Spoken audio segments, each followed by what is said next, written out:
At 34, Ted considered himself both fortunate and successful.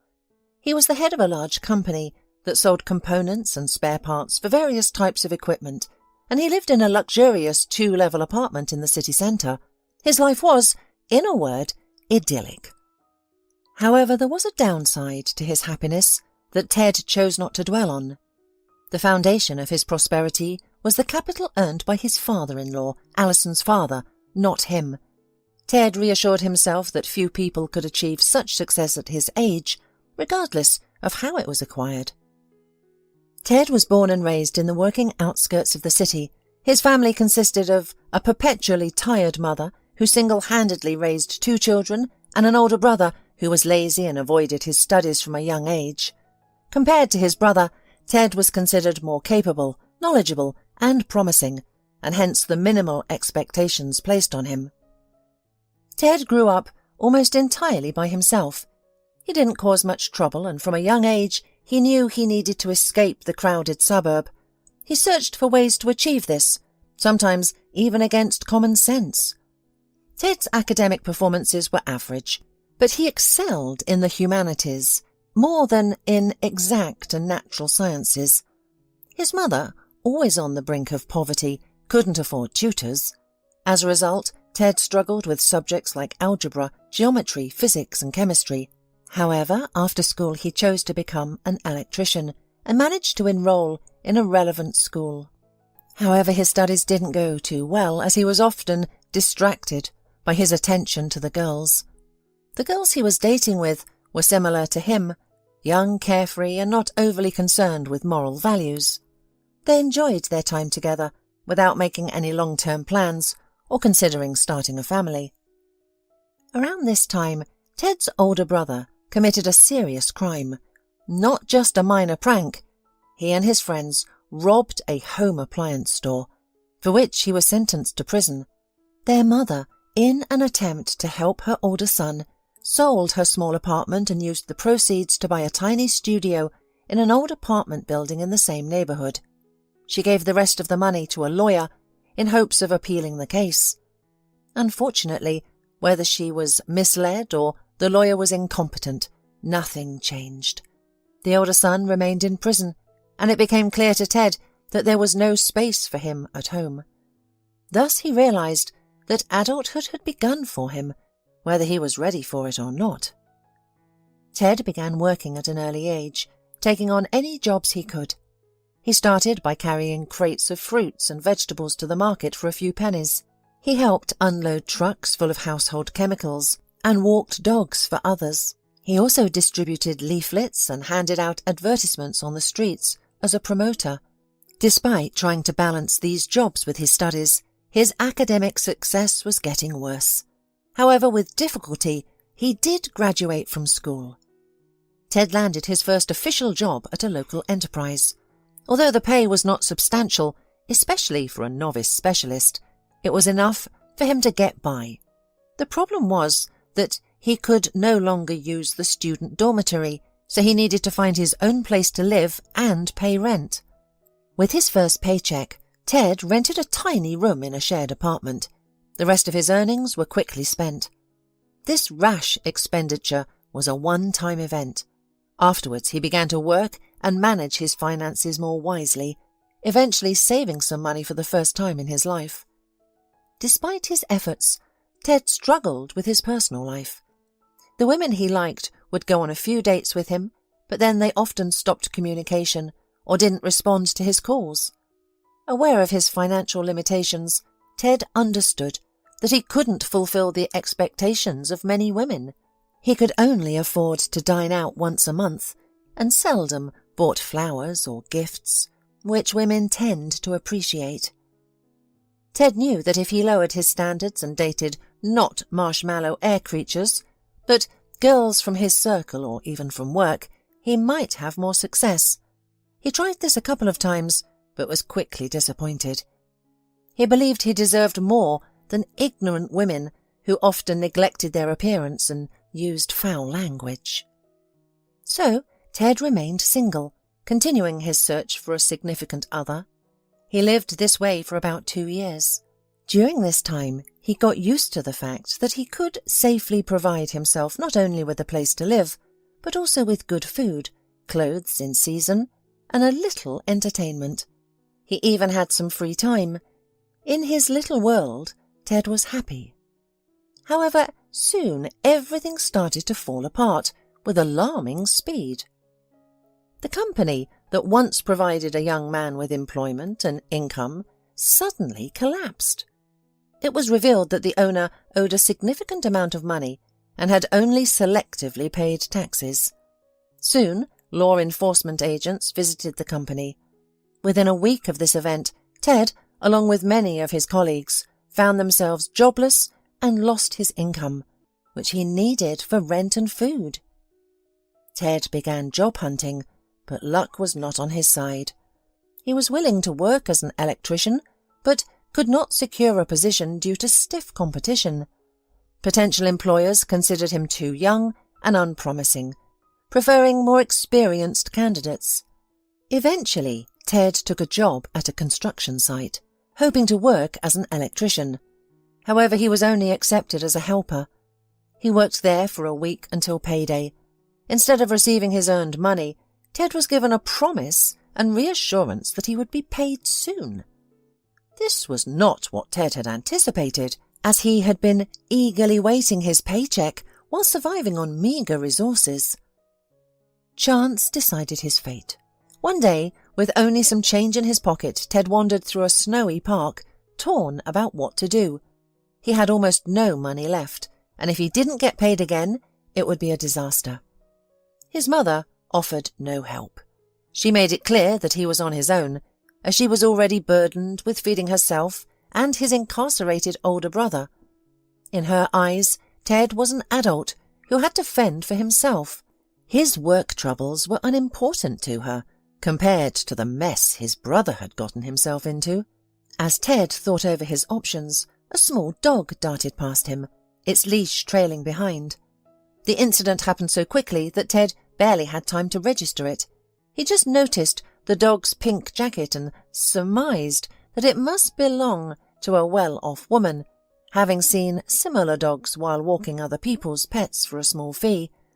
The owner soon arrived, a tall, slender girl, dressed elegantly, but not ostentatiously. Ted assessed this stranger with a keen eye and immediately stepped aside so as not to obstruct her path. He realized at first glance that this girl was out of his league. She was too fashionable, too affluent, and too wealthy for a simple labourer like him. Regardless, he wished he could engage in conversation with her. She had an open face, a kind look, and a pleasant appearance. As she approached, it became clear that she was quite young. No older than 20 years old. When she spoke, Ted was taken aback. "Hello, could you tell me where the dog in the pink overalls ran off to? She slipped the leash and ran away." The girl spoke calmly, slightly out of breath from her brisk walk, but without the haughtiness often displayed by girls of her status. Ted, of course, was eager to assist, showing her where the dog had run. After hearing her hurried thanks, he plucked up the courage to offer further help. "Do you need help finding your dog?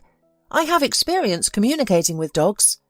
He didn't wait for a response and instead headed in the direction where the small dog in pink overalls had run off, although it was certainly not the dog that occupied his attention, but its owner. The girl, a head shorter than Ted, accompanied him. Her eyes were continuously scanning the surroundings for her pet. Delicate and captivating, she was quiet throughout, whether due to her reserved nature or preoccupation with her missing dog. Ted too remained silent, worried that a wrong move might ruin the connection they formed over the past few minutes, a bond built on their shared mission to find her runaway pet urgently.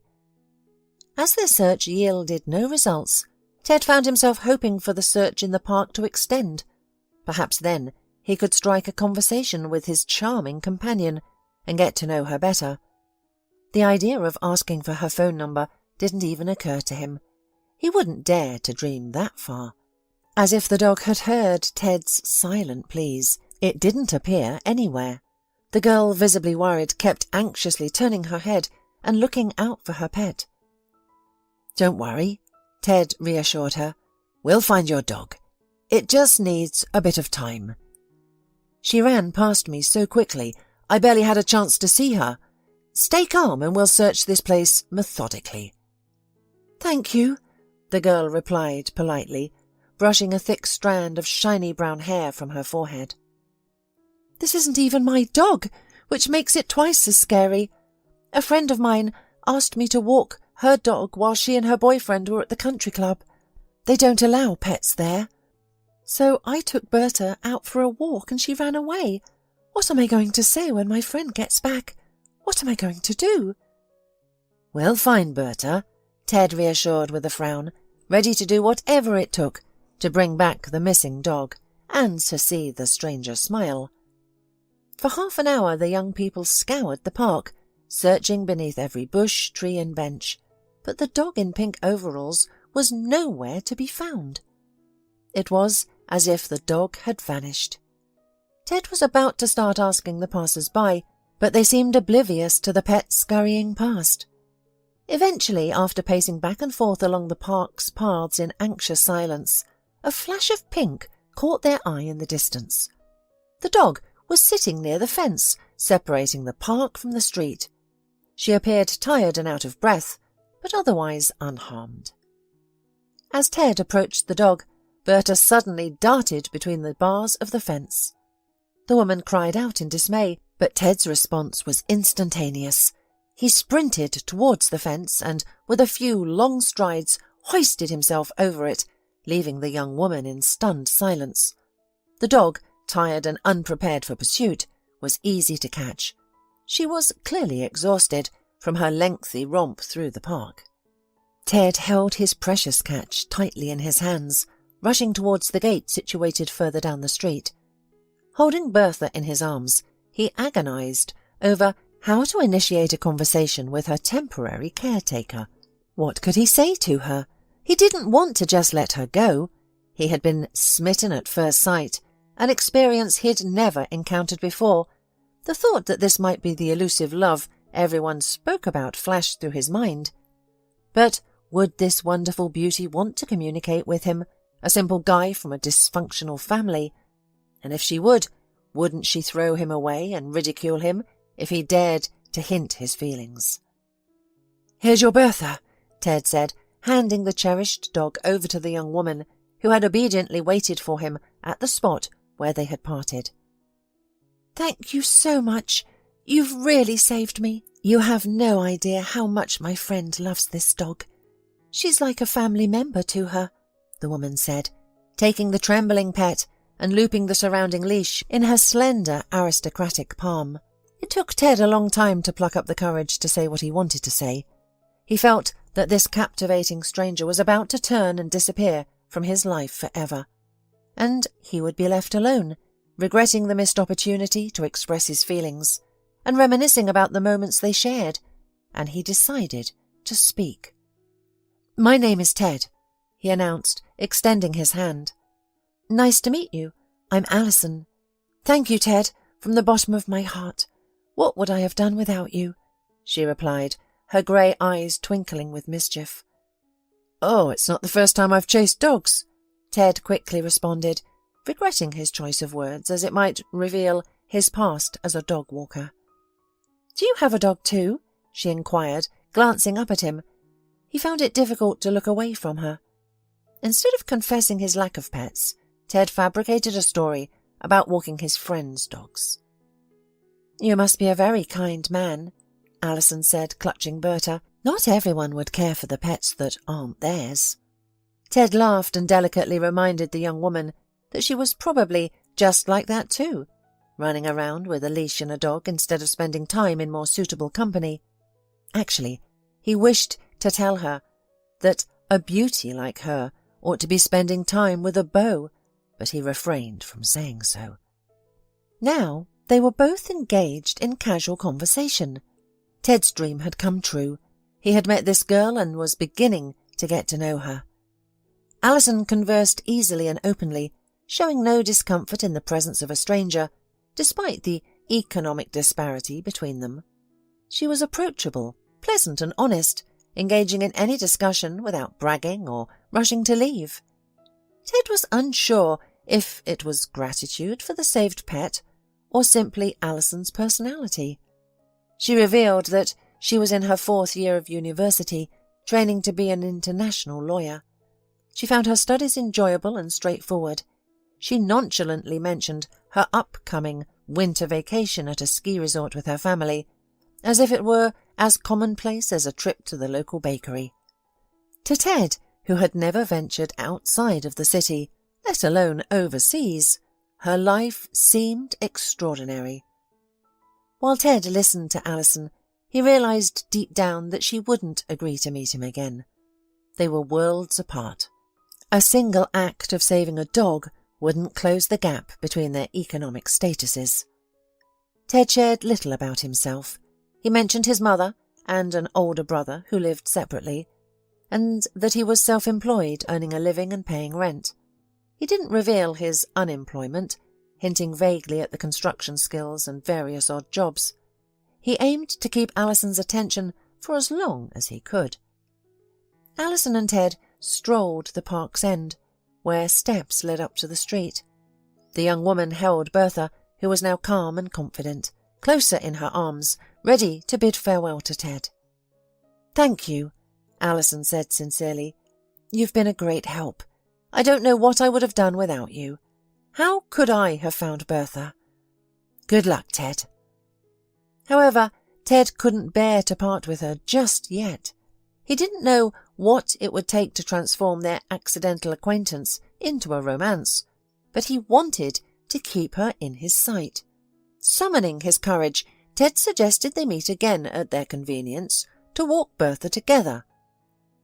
"What if she escapes and runs away again?" he added, immediately feeling foolish. If Alison had deciphered his intention to see her again, she didn't reveal it.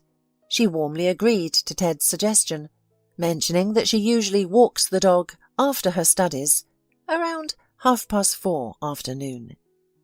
They could meet the next day at the same place and time if he didn't change his mind. Alison bid goodbye to the young man and left the park with Bertha, leaving Ted alone and smiling foolishly after her. For their next meeting, Ted prepared meticulously. He hoped it would be a proper date. He critically reviewed his wardrobe, neatly groomed himself and spritzed on some inexpensive cologne from better times.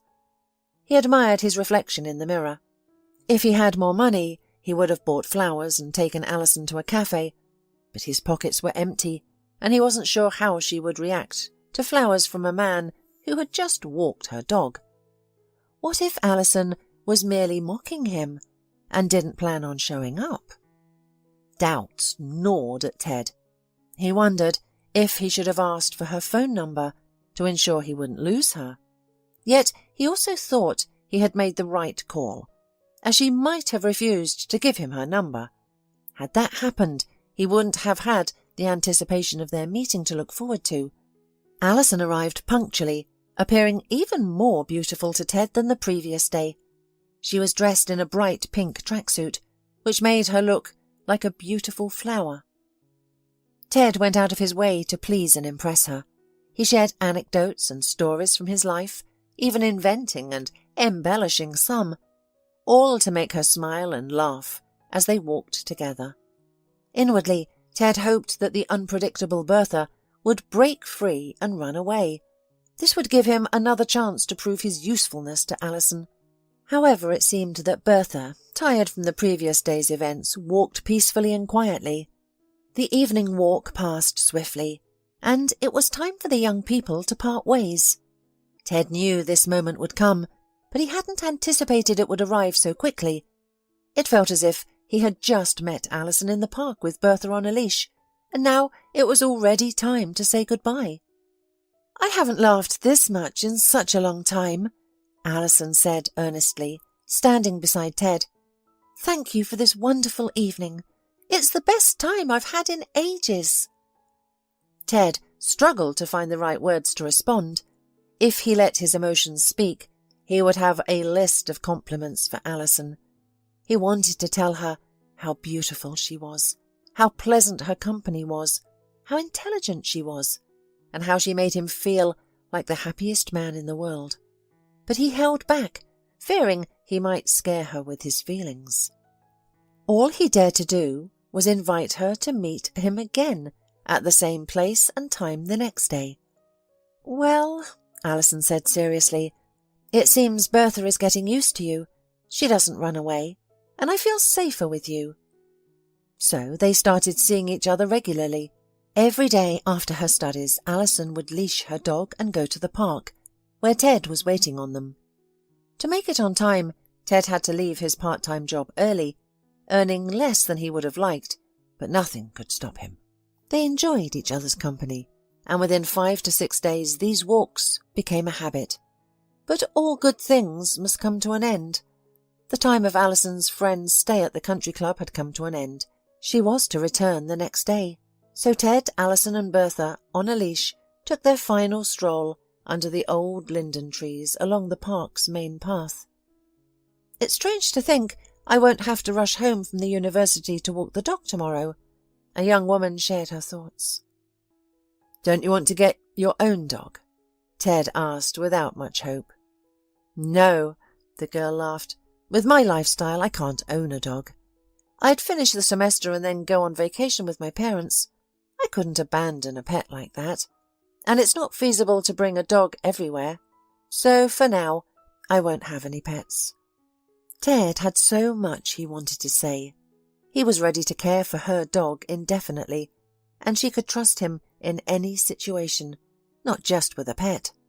He even wanted to declare his love for her, but he valued this earnest girl with grey eyes too much to risk disclosing his feelings.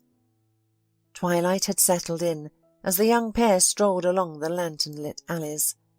It was time to head home, a path they both knew well. Suddenly, Ted, realizing that Alison might be leaving him for the last time, decided to ask for her phone number to keep in touch. He asked with such seriousness that she understood his intentions. For a few tense moments, she seemed lost in thought before promptly providing her number. Ted could barely express his gratitude before Alison waved goodbye and hurried home. From that moment, Ted's life was dominated by the anticipation of seeing Alison again, his dream girl. Countless times he held his phone, intending to call or text her, but he always hesitated. Setting the device aside, he wondered about their potential relationship. Who were they to each other? Could they be together if Alison wanted it? Or was it even worth trying? 3 days passed before he messaged her. His message was casual, simply asking how she was and what she was doing. To his surprise, Alison replied quickly, saying she was studying.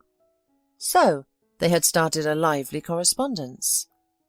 Later, Ted suggested to Alison that they meet in the park for a stroll, to which she agreed. That day, he was the happiest man in the world. Their meetings became regular, and although they didn't explicitly discuss love, they both enjoyed spending time together. Alison learned a lot about Ted, her faithful friend and conversationalist, and wasn't deterred by his financial situation. Ted, in turn, fell more in love with Alison each day as he uncovered the nuances of her character and behaviour. Ted realised they were growing attached to each other, which, given their circumstances, might not have been the best choice. However, he couldn't help his feelings. Every time he looked at Alison, his heart leapt, and the world around him seemed brighter and more beautiful. The time when Alison was supposed to go on vacation with her parents was approaching. The girl was finishing the last exams. There was only one left, when suddenly there was a significant accident. If not to say disaster. "I broke my leg!" cried Alison into the phone, calling Ted at an unusually late hour. Ted realised that, for the first time, Alison truly needed his help. So he promptly took matters into his own hands. 30 minutes after her call, he rescued himself from work and rushed to the emergency room, where Alison was taken directly from the university. As it turned out, Alison was walking to a teacher's counselling session, but did not notice a dangerous patch of ice, slipped on it, and landed unluckily. She was given a plaster cast and advised to stay off her foot as much as possible. Going to the university was now out of the question. Alison had to figure out how to get home. She ordered a cab through an app, and Ted carried her to the car. It was clear to both of them that Alison couldn't get into the apartment without Ted's help, so the young woman invited him to come with her. Thus, Ted visited her home for the first time. The same evening, Ted met Alison's parents. They arrived from work as early as possible, excited by their daughter's call. Through Alison, Ted learned that her mother owns a beauty salon in the city centre, while her father leads a large firm. Ted was anxious about this meeting, fearing that Alison's parents might forbid him from seeing her. However, to his surprise, the meeting went smoothly. They didn't insult or offend him. Instead, they repeatedly thanked him for helping their daughter. Once the initial shock about Alison's injury subsided, her parents started discussing her studies. They were unsure whether she could attend the university exam the day after tomorrow, or if she would need to take sick leave and request a later exam date. This was a complicated issue until Ted stepped in. Without hesitation, he offered to assist Alison. He would leave work for a few hours each day to pick her up, take her to university, help her navigate around, and then take her home. His offer was accepted unanimously, and Alison's parents once again expressed their delight at what a good young man had appeared by their daughter's side. On that same evening, lying in bed, Ted realized his initial fear of meeting Alison's parents was unfounded. Despite being wealthy, they were humble and down to earth. He enjoyed his interaction with them, and this gave him the confidence to plan for his future. He wondered if it was time to confess his feelings to Alison. Seeing the positive response from Alison's parents, Ted felt more grounded and energized. He happily helped Alison commute to university, got her home after her exam, and then hurried off to work. His efforts did not go unnoticed, as Alison's parents invited him for Sunday dinner. Ted was anxious before the dinner, but the atmosphere was just as relaxed as his usual interactions with Alison.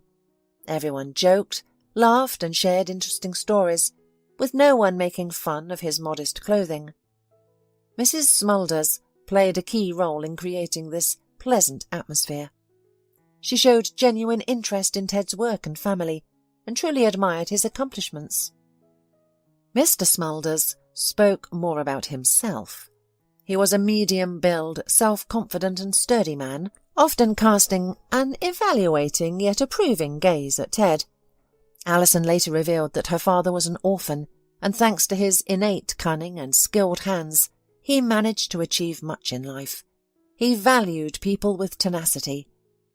Feeling confident, Ted began to speak more assertively about his future with Alison, planning as though they were already a devoted couple. Knowing her parents' positive opinion of him, Ted was no longer apprehensive. He believed he could accomplish great things. When Alison's parents went on ski vacation, they left their daughter in the city, since, because of the injury, skiing was out of the question for Alison for a long time. But they entrusted Ted with the responsibility of looking after Alison, and he diligently kept his promise, making sure Alison was never alone for long. Together, they watched movies, ate pizza delivered to their home, played board games, and dreamt. In short, they had as much fun as Alison's leg would permit. Toward the end of the first week without their parents, Ted and Alison engaged in a late-night, candid discussion about their interpretations of love. It was then that Ted confessed his feelings to Alison. For Ted, it was a risky and difficult conversation. He did not know for sure how Alison would react to his revelation, because the girl may well have taken his attention for sincere friendship. But Alison only looked at Ted with her shining eyes and, without hesitation, confessed her reciprocal feelings. At that moment, Ted was the happiest man on the planet, knowing his love was returned.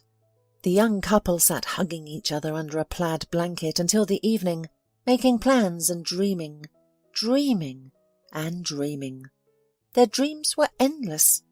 Since that evening, Ted had literally started flying to date Alison like on wings, and the girl reciprocated him completely, reciprocating his feelings. Alison and Ted got married the following January. Initially, family life delighted Ted, especially since his father-in-law disapproved of Ted's low-profit, unpretentious job and offered him a chance to join the family business. Although Ted lacked the necessary knowledge, acumen and experience, his father-in-law believed these could be acquired. The key was to adapt quickly, make predictions, and remember vast amounts of information. Ted became the head of one of the company's subdivisions. As an inexperienced specialist, he was immediately supported by an advisor with significant experience in the field. This mentor guided him on decisions, and without him, Ted would have likely struggled in his first month.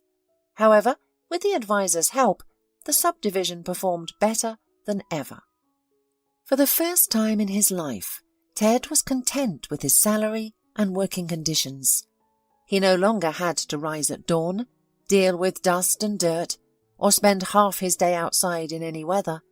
He now worked in a spacious, clean and bright office, equipped with air conditioning and a coffee machine. He no longer worried about rent or what to have for dinner. His loving wife was always waiting for him at home. What else could Ted dream of? Living with Alison under one roof, in the apartment given to them by her parents, was a dream come true. The young couple spent a lot of time together after Alison returned from her studies and Ted from work. They always enjoyed each other's company and never grew bored. Alison was already pregnant by her last year of university. She and Ted didn't wait for her to start her career and gain work experience. Instead, they immediately began planning for the next generation of their family. Ted was eager to become a father and provide for his child what he lacked in his own childhood. Their first child was a girl. Ted did his best to show enthusiasm about being a father to a little princess. However, deep down he realized that he had hoped for a boy. The man wanted to raise a son who would remind him of himself, a worthy member of society. The daughter they had was very similar to her mother, with the same thoughtful grey eyes, smile, and charming dimples on her cheeks. In a word, Ted was happy and proud to have such a wife and daughter, but deep down he still felt something was missing. Life with a baby under the same roof was no longer the same. Alison was now mostly preoccupied with the child, leaving Ted feeling less involved. Ted, like many other young fathers, noted himself that now he had more time to devote to the household, as well as to his young daughter, who grew up to be quite a screaming and active child. He sometimes started to stay late at work purposely.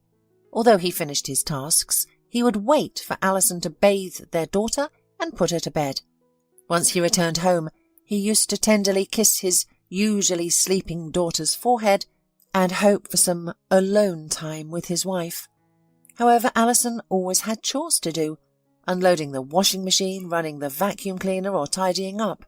When his wife asked him to help with these tasks, Ted rarely agreed. He believed that Alison, being on maternity leave, should handle the household chores, while he dealt with the exhaustion from his day filled with social interactions. Along with this, Ted appreciated that Alison never complained about him to his parents.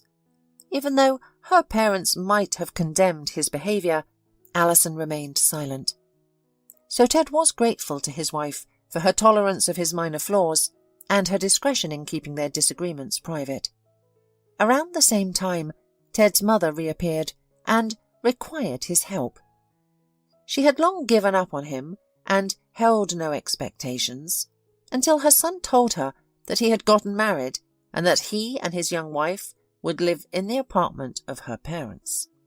Ted's mother, a shrewd woman, quickly perceived the benefits of his match, given her daughter-in-law's parents' wealth.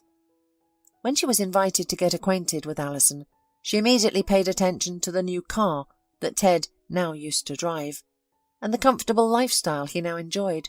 Although she was glad to the birth of her granddaughter, her joy was somewhat insincere. Now she called Ted again and again to ask for money. Most of her pleas were not for herself, but for her eldest son, who had recently left the prison and was now a burden to her, incessantly drinking day and night. At first Ted used to give money, even though with a heavy heart, but soon he realized that he just did not want to support his brother, who did not try to improve his own life in any way, but only wanted to take.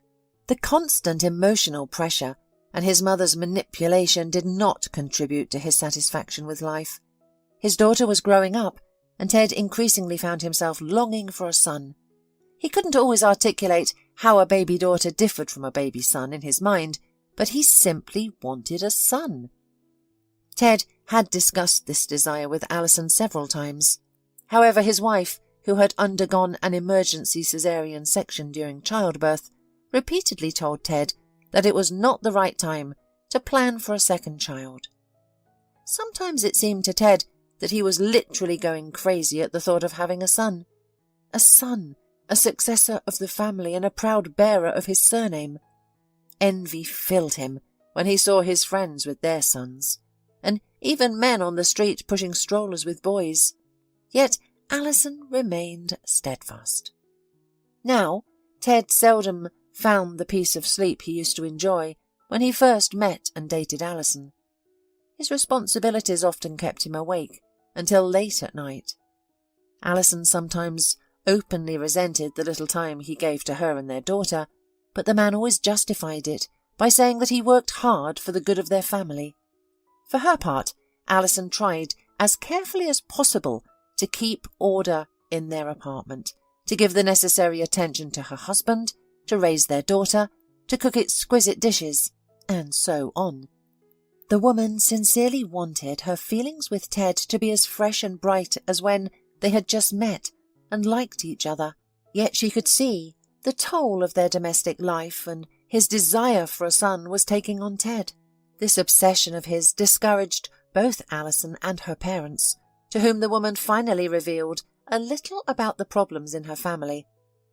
Mr. Smulders couldn't understand why a daughter was less desirable than a son, and Alina advised their daughter not to dwell on this unjust bliss. Finally, Alison assertively promised to her husband that they would indeed aim to have a boy, but only after their older daughter had grown up. Ted, with a heavy heart, had to accept his wife's standpoint on this matter. He loved Alison and respected her as a reliable life partner, so he did not want to instigate an argument over this issue. Despite this, he yearned for a son. Their second pregnancy occurred 2 years after the first, unplanned, as the young couple had let their guard down. A month later, Alison revealed to her husband the 2 vivid stripes on the pregnancy test. Ted, filled with satisfaction, began to shower his wife with care and attention. He started spending more time on cooking and other household chores, even taking over some of Alison's responsibilities. He became involved in raising their daughter and eagerly anticipated the second ultrasound. Like a child on Christmas Eve, Ted dreamed of having a son and couldn't even imagine the idea of having another daughter. However, the second ultrasound made him nervous as the baby turned away from the machine and crossed its legs. Ted, having read on the internet that such behaviour is more common for boys, proudly boasted about it for weeks. That was until Alison went for another ultrasound, and the doctor revealed that they were having another daughter. Ted's disappointment was palpable. He seemed crestfallen, and even turned pale. Alison was torn. She felt it was wrong for Ted to be so affected by the fact that they would have a girl, yet she couldn't help but feel sorry for him. Meanwhile, Ted's significant emotional estrangement from his wife and daughter began with this unpleasant episode. Although everything seemed fine outwardly, Alison sensed that something was off. It was as if she did not meet the expectations of her husband to be able to give him a long-awaited son, and therefore she had to live with the feeling of her inferiority all the time. Ted was well aware that his high position and luxurious lifestyle were due to his wife and his in-laws. He didn't want his father-in-law to learn about his behaviour, so he maintained a respectful exterior. But he was simply discouraged by the thought that it was not known whether they would have a third child and whether he would be a boy. Ted was truly terrified that he would have to raise 2 girls and that he would not be able to realise himself as a full-fledged man. A phone call from his mother was the final straw. She informed him that his older brother's girlfriend was pregnant with a boy and asked his younger son to help with the money for a mortgage for the happy parents-to-be. For the first time in his life, Ted yelled at his mother and firmly dismissed her request. "Let him not count on help, not a penny here. That's all. If he could father a child, he should be able to provide for him." Ted ended the call abruptly and burst into tears like a young child. He couldn't comprehend why the thought of having a male heir was so consuming. He had everything: a beautiful wife, a healthy daughter, another child on the way, money, societal status, a home. Yet it wasn't enough. Ted yearned for a son, a desire as fervent as a toddler's insistence for a toy at the store. Ted realised he was dissatisfied with all he had achieved so far. Alison seemed less attractive. Running their business became monotonous, and his father-in-law's constant inquiries about the firm and his involvement in contracts through his confidants frustrated Ted further. The birth of their second healthy and beautiful daughter didn't exhilarate Ted too much. While his wife was in the hospital and their daughter was with her grandparents, Ted found solace in the arms of another woman. Now it seemed to him that Alison, as if on purpose mocking him, giving birth to 2 girls, and he, as a healthy young man, has every right to be happy. Ted made every effort to conceal his double life. He was always gentle with his wife, loving with his children, and diligent at work. However, under the guise of flimsy pretexts, he would disappear for a few hours into a nondescript hotel, emerging a different man. Occasionally he feared that someone, particularly his father-in-law, might discover his secret amusements. At those moments he would pause his escapades for a few days. He also knew Alison would not forgive him for his indiscretions, especially since she herself was a just so perfect wife and life partner. However, the urge to be more than just a son-in-law of a wealthy man always resurfaced, and he would find himself back at the same hotel. The children were growing up, but their father remained indifferent. Though he could smile broadly at the photo shoots his wife arranged for Christmas or their daughters' birthdays, the thought that he didn't have sons constantly lingered in the back of his mind. And then one day Ted's assistant was hospitalized due to appendicitis, and the most qualified employee of another department was sent to replace her. Kristen was tall, young and slender, immediately capturing Ted's attention. He was so captivated that he lost himself in her presence. Despite her youth, Kristen was experienced and knowledgeable. She had recently turned 29 and had been a widow for 6 months after her husband died in a car accident. She was known as a competent employee who could handle any difficult situation. Ted found Kristen's characteristics highly appealing, both for his personal life and work.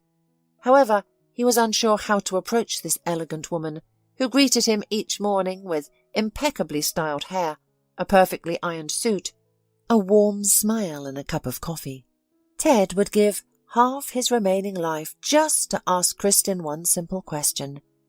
Would she be his? But alas, asking such a question and revealing himself meant losing his job and his family, if Kristen chose to report his claim. So Ted only continued to gaze longingly at his new secretary, not making any hasty actions. Alison had lost her mysterious and feminine allure in his eyes long ago. She moved around the house in nothing but a tracksuit, her hair not neatly arranged but twisted into a tight bun. This had grown increasingly annoying to Ted after the birth of their first daughter, but now it was a grand disaster. Besides, she was constantly busy with the children and could only talk about children, while Ted thought that he needed a worthy interlocutor with whom he could discuss not only diapers, porridge and development centres, which Alison took her daughters to. Kristen, on the other hand, was entirely different, flexible, seductive and enigmatic. She was the ideal he yearned for, someone he could lose himself in without a backward glance. Ted felt that for a joyful life he should have met Kristen earlier instead of Alison. The vibrant brunette Kristen, with her searing brown eyes, made Alison, a light and blonde woman, seem dull in comparison. Kristen drew attention wherever she went, making every man on the street turn to look at her, including Ted. He felt as if he was not his own any more, his thoughts constantly consumed by the enchantress who was always around, yet always out of reach. An invisible wall seemed to stand between them, and it was a wall of fear. Ted was genuinely afraid that Kristen, being an experienced employee, would immediately report his intentions to his father-in-law. But even this fear could not stop Ted from thinking and desiring about Kristen. Her eyes were always in his mind, even during intimate moments with his wife. He felt completely obsessed and powerless against it. Every time Kristen brought him documents to sign, stood beside him, laughed or conversed in his presence, Ted lost control. Just 6 months ago, if someone had suggested that he could become so infatuated with a woman, he would have laughed in their face. But there was nothing funny about this current situation. Ted was completely in love. Kristen seemingly ignored his innuendos and the way her boss's breathing quickened when she entered his office. She was comfortable around everyone, him, his deputies and the rest of the staff. She was confident and easygoing with everybody, which irritated Ted. He found himself jealous of Kristen, despite her not being his, and unaware of his feelings towards her. In addition to this, Kristen was intelligent and educated. Colleagues from other departments sought her advice, and she knew how to organize work efficiently and spot mistakes. She seemed content with her life, which Ted found appealing, compared to his often gloomy and dissatisfied wife, who complained that he didn't help with their daughters. Kristen dressed expensively and tastefully, wore good shoes, and, as Ted overheard, frequented high-end beauty salons. This certainly enhanced her appearance, making her glow and blossom. More than one person would turn their heads when she walked down the corridors, carrying folders full of papers. Ted spent 2 weeks in a state of obsession over Kristen, realizing that he couldn't continue like this. Her face appeared to him everywhere, and he even mistakenly called Alison by Christine's name a few times. He had experienced infatuations before, but none had ever taken the form of obsessions. Ted decided he had to act. He was determined to win Kristen over, no matter the cost. After all, he saw risk-taking as a noble pursuit. Besides, his permanent secretary was going to return from sick leave soon, which would mean returning Kristen to her previous position. Ted feared he might run out of time to establish a relationship with her. Starting the conversation terrified Ted, but he knew it was necessary. He waited until they were alone in the office. On a Friday, when all other employees left early, he purposely stayed late. As a diligent secretary, Kristen couldn't leave until her boss did. She remained sitting at her workplace, organizing the newly signed documents into folders. Ted invited Kristen to his office, and, barely restraining his excitement, offered her to have coffee with him, just because they had been working together for 2 weeks and still hadn't gotten to know each other.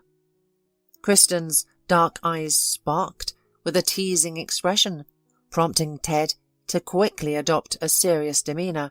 However, in her presence, he felt himself melt like butter under a hot knife. After enjoying coffee, laced with a splash of fine brandy, they moved on to wine that Ted had saved for such an occasion, leading to candid conversations. Kristin was sitting across from him, her leg draped over the other. And Ted was convinced that she was wearing stockings, not the typical pantyhose his wife wore. It was a thought that drove him to distraction, making it difficult to focus on their conversation. Finally, unable to endure the tantalizing proximity without the possibility of growing closer, he gently covered Kristin's hand with his own. She lifted her eyes to meet his, and then quickly looked away. At that moment, Ted stopped all thought. He leaned in and kissed her, not in the way he kissed his wife, but rather swiftly, sharply, and instantly, as if his life depended on it. To Ted's surprise, Kristin didn't pull away. Instead, she sighed lightly and pressed herself against him, clinging to his torso like a weary traveller finding water in the desert. In the quiet of his study, Ted could only feel the pounding of his heart and hear his own blood rushing in his ears. When their lips finally parted and Kristin pulled away, seemingly regretting her momentary lapse, Ted pleaded, "Don't tell me it was a mistake, and it won't happen again." "It was wonderful," Kristin whispered, sincerely with her dark, enticing eyes. "But you are married." A moan escaped from Ted, speaking more eloquently to Kristin than her words ever could. Once again he drew her close, buried his face in her hair, and relished the scent of her skin and the subtle curves of her wrists, neck, and shoulders. When Ted returned home, he was sullen and silent. He didn't want to interact with his children, who had become a mere source of irritation for him, or his wife. He didn't want to see anything or anyone around him, except for her, Kristin. Alison wanted to ask her husband a lot of difficult questions. For instance, why was he late? Would he go to the store? Could he take the youngest to the clinic instead of her, since she was going to a parent-teacher conference at their eldest daughter's school? He felt she was merely mocking him. What clinic? What meeting? When he was so consumed by his feelings for her. Ted quickly excused himself with a headache and retreated to the kitchen, where he began to reflect over a shot of whiskey. He understood perfectly well that Alison would not forgive his betrayal, and he would lose everything. His daughter's wife and house. However, all that seemed insignificant to him. His mind was dominated by her, Kristin, charming and seductive. A powerful magnetism drew him towards her, a pull he did not want to resist. He thought about her every minute, dreamed about her, was inspired by her. He had never imagined that such powerful, compelling feelings could exist. The next day, Ted informed his wife that he would be visiting the new branch after work. He didn't fear lying about this because he knew he would indeed be visiting the new branch, though with Kristin. What he didn't tell his wife was that he had already found a nice apartment to rent nearby. Kristin was comfortable with how her relationship with her new boss was progressing. She occasionally asked him about the potential consequences if his wife discovered their affair. However, Ted avoided thinking about it. Instead, he focused on making Kristin feel special, often showering her with outfits, jewellery, and other lavish gifts. Despite his generosity, Ted was frustrated that Kristin wasn't entirely his. He fantasized about her becoming his wife, replacing his current, neglected spouse. However, Kristin refused to entertain this idea. She was clear that she was more interested in receiving gifts and enjoying their relationship, rather than dealing with domestic responsibilities. Ted was disheartened by this, but he hoped that with time Kristin would come to love him as much as he loved her, and eventually agree to marry him. Ted and Kristin no longer worked directly together, as Ted's permanent secretary had returned to her job. Ted regretted this situation, fearing that other men might attract Kristin. Whenever he voiced his concerns or accusations, Kristin would laugh them off, stating that Ted could not control her every move. The woman valued independence and money above all else, and she was not shy to share these beliefs with Ted. However, Ted chose to ignore them, thinking that Kristin was just protecting herself from loving him too much. Meanwhile, tension was escalating at home. Alison grew tired of her husband's indifference. He would often wander aimlessly around the house, paying little attention to her, their children, or household affairs. Perhaps it was a female instinct, or a sixth sense. But Alison sensed the reason for her husband's coldness. They were living almost separately, each in their own room. Alison was solely responsible for the children.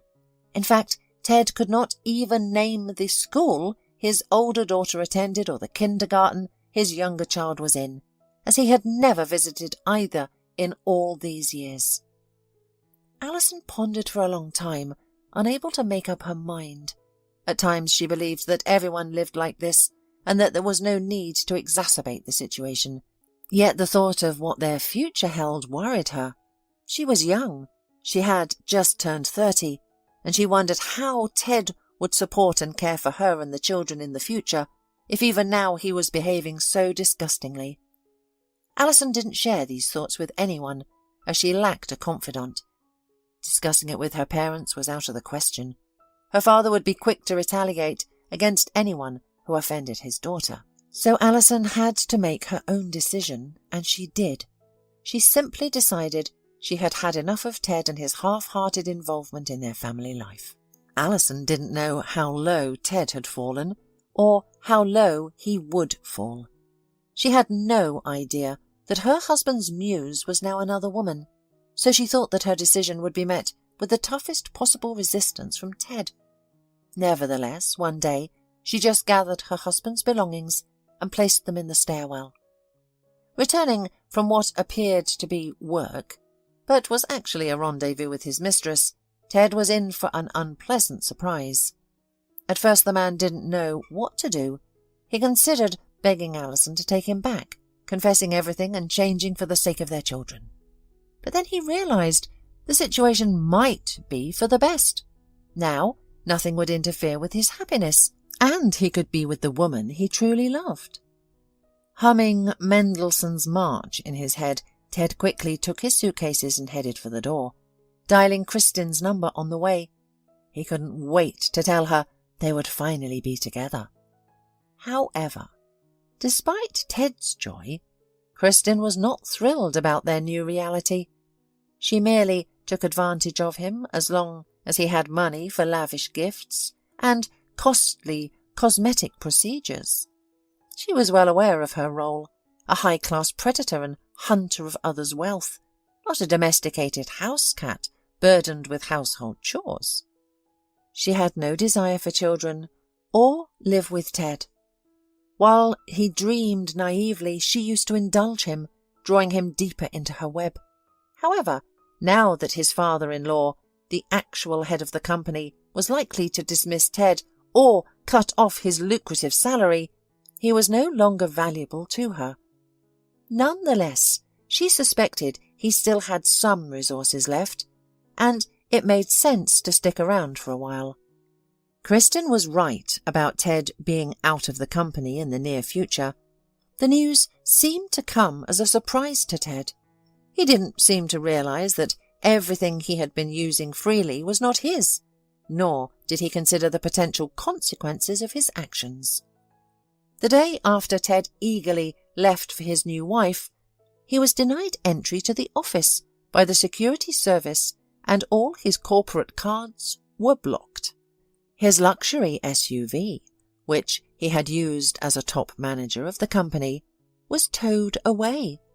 It seems the tow truck had been waiting nearby, and while Ted was arguing with the security guards inside the office, his vehicle was loaded onto the truck. By the time he ran out of the building, he could only watch as his car was towed away around the distant corner. The man didn't perceive it as the end of the world. After all, he had Kristin, and she had him. They would undoubtedly overcome whatever came their way. Ted, having topped up his card the previous day, called a cab to visit his lover. But at that time, Kristin was at work, so he had to wait for her outside her apartment, as she hadn't yet given him a key. When Kristin returned from work, she made a capricious face and wished to be right now in a fancy restaurant where they once liked to go. For the first time, Ted thought that his funds wouldn't last long at this rate, but he couldn't deny his beloved's simple request. After dinner they spent the evening lounging on the couch. Kristin flatly refused to discuss their future together until Ted comes up with a way to take money from tomorrow. This put Ted in a tough spot, and he spent a long time considering their options. He realized they had enough funds for a couple more weeks of this leisurely lifestyle. After that, he would need to find work or face financial hardship. But his father-in-law would not let him earn money in his social circle, it was clear. So only the former low-qualified options such as construction work were available to him. The realization of the predicament Kristin had put him in hit Ted hard, but Kristin seemed unconcerned. 2 more agonizing and turbulent days passed. Each morning, Kristin would unceremoniously kick Ted, her unfortunate lover, out of her apartment. This left him feeling humiliated, but he had nowhere else to go. In the evenings, she would remind him that since she was devoting time to him, he needed to reciprocate with gifts. As such, she acquired a rejuvenation treatment for her décolletage and a beautiful golden ring. When Ted confessed that he was out of money, Kristin simply smiled and reassured him. "The morning is wiser than the evening. We'll sort this out tomorrow." He only understood her meaning the next day when she told him she wasn't running a charity for the unemployed. With the words, "You can't afford a woman like me," she kicked him out, instructing him to leave her alone and not obstruct her search for a new, wealthy suitor. Feeling utterly defeated and hopeless, Ted rented a bed in a hostel and began to scrape by on odd jobs. Now the man deeply regretted his decision to be swayed by Kristin, but it was too late to turn back. His memories of Alison were now painted exclusively in a positive light, just as in the early days of their relationship. He no longer dwelled on her habit of wearing a tracksuit at home or choosing pantyhose over lace stockings. Instead, he remembered Alison's cooking skills, her care for their children, and her ability to tend to his needs without demanding more than he could provide. In short, now he finally noticed that she was the perfect wife. One sunny Sunday afternoon, a few months after their breakup, he went to the same park where they had first met. It felt like a lifetime ago. The park hadn't changed much, except for some different flowers in the flower beds. He didn't spot Alison at first. Instead, he noticed their youngest daughter, cheerfully shouting at her older sister while skating from the slide. As Ted watched them, he couldn't help but marvel at their beauty, noticing how much they resembled their mother. Where is Alison? Why isn't she with the girls? Ted scanned the crowd for the solitary woman among those seated on nearby benches, but there was no Alison to be found. He was about to reproach her for her frivolity when he found himself short of breath. Sitting next to his Alison was a man, a stranger who appeared a couple of years older than him, broad-shouldered, clean-shaven and amiable. He was smiling warmly at Alison, his arm casually draped around her shoulders. He pointed at the girls and shared the smile. Then the unthinkable happened. Their youngest daughter ran up to this strange man, thrust a bouquet of dandelions into his hand, and he, judging by his expression, thanked her warmly and kissed her on the head. Ted was devastated. So, this was the kind of woman his wife was. She didn't even wait to grieve over her husband's leaving, whom she herself had ousted before moving on to another. Ted couldn't bear to watch Alison's newfound female bliss with this new man, or see how he doted on their children. He simply turned and walked away.